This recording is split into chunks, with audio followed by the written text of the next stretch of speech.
I cannot tell you how many times I've opened up your video requests and I have found something along this line. Where's my soulmate? Susan Winter here. Thank you for joining me. Subscribers, welcome back. Thank you for your ongoing support.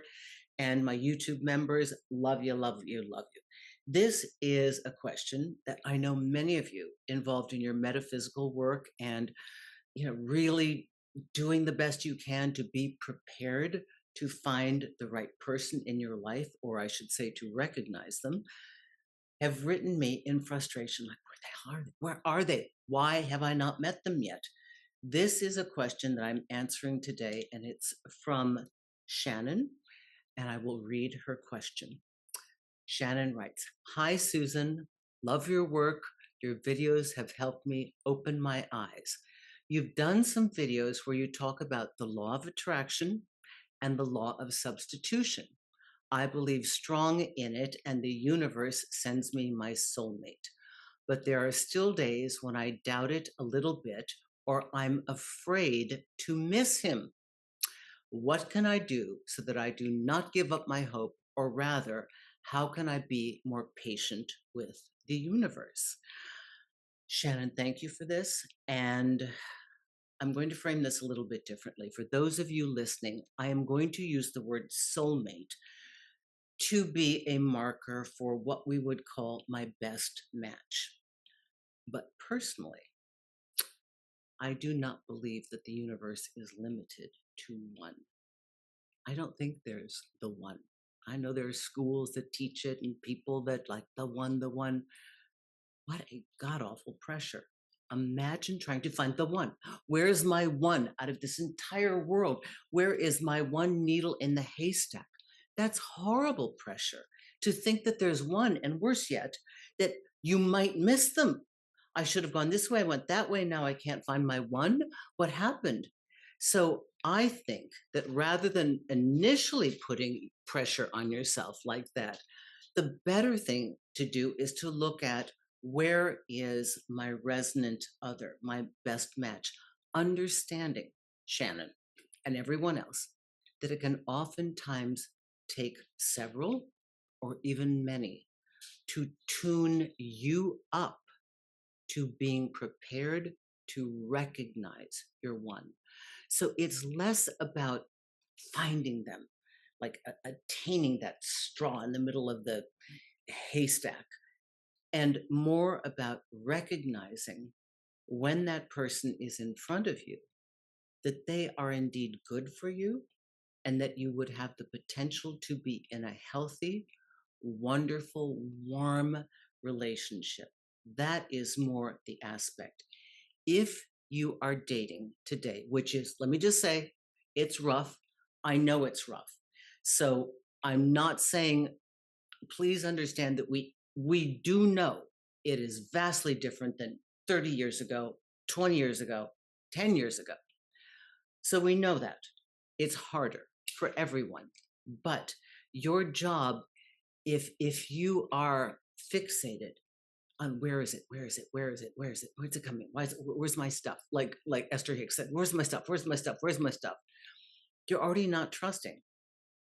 So if you're trusting that the universe is going to bring it to you, then trust, let that aspect go. You're either trusting it or you're not. So when you're trusting, you're not in a framework of tension. The tension that you have over looking, wanting, needing to have, and that anxiety, that frustration is repellent. It's a repellent. That energy repels somebody from finding you open and loving and wonderful and relaxed. This is why people say it happens when you're not looking for it. What they really mean is what they should have said, but it would take too long. You've done the inner work to clarify the type of mate that would be correct for you. You know yourself well enough so that you have developed a skill set to match them so that when they see you, they are in recognition, this is a partner for me too, okay? Then you trust that you've set your guidance system and you go about your way and you enjoy the life that you have. And you may date somebody for a moment, you may date somebody for a couple of months, and that each person you meet is not a failure, but each person is the opportunity for you to refine your prototype, your image of what your soulmate would be, so that it's less about finding your soulmate and more about recognizing them when they're right in front of your eyes. Because do not discount the fact that they may show up in a completely different package than you ever suspected. They may come in a different gender than you wanted initially. They may come in a different height, a different look, a different skin color. You don't know.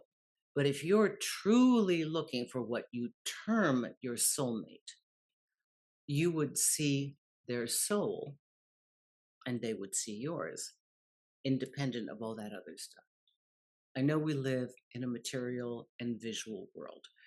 I know the social media we have drives us even more so to be obsessed with that. And I do know that looks are important when it comes to who you're attracted to and staying attracted to them. However, if you are looking from a soul level, you first identify the qualities that you want to have in your partner and make sure that you've done your work so that you are matching those qualities. So it would be a little weird for us to ask for somebody who's completely open and loving, and we're not open and loving.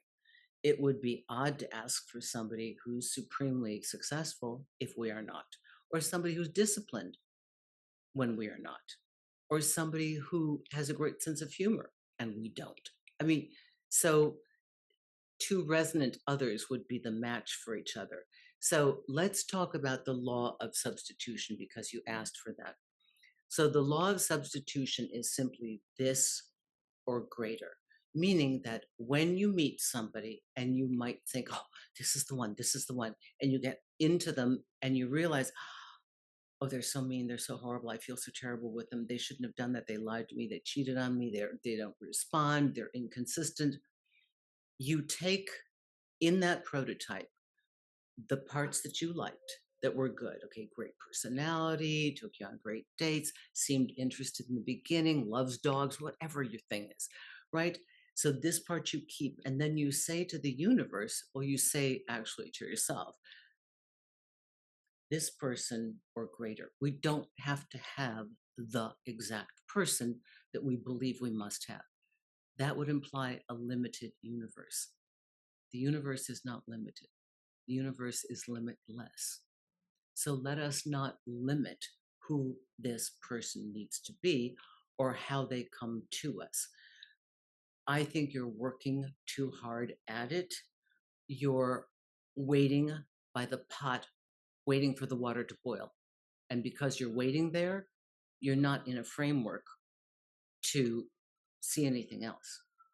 It's an easy, easy mistake to get into. We all do it. So I hope that this helps you, Shannon, and for anybody else who's in this situation. I'm recording in New York City. Not a lot I can do about that. But if you want to write me and you have a video request, send it to, let's see, where is it? I guess it's media@susanwinter.net, or you can go to the bar underneath at the contact page, the very last one that says Q&A video request.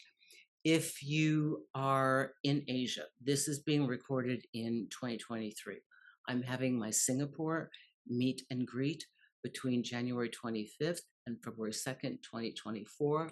Love to have you join me. If you are in Singapore or traveling there during those time periods, I'm giving individual 1-hour one-on-ones, and I'm also going to be setting up my meet and greet. So you write media@susanwinter.net, tell me who you are, give me your LinkedIn profiles, and I'll put you on the list. Thank you, everybody. If you'd like a consultation, just check out my consultation page. And to keep yourself on point, look at the merch. Great little quotes. Keep the dream, replace the person. And that's the law of substitution. Thank you, everyone.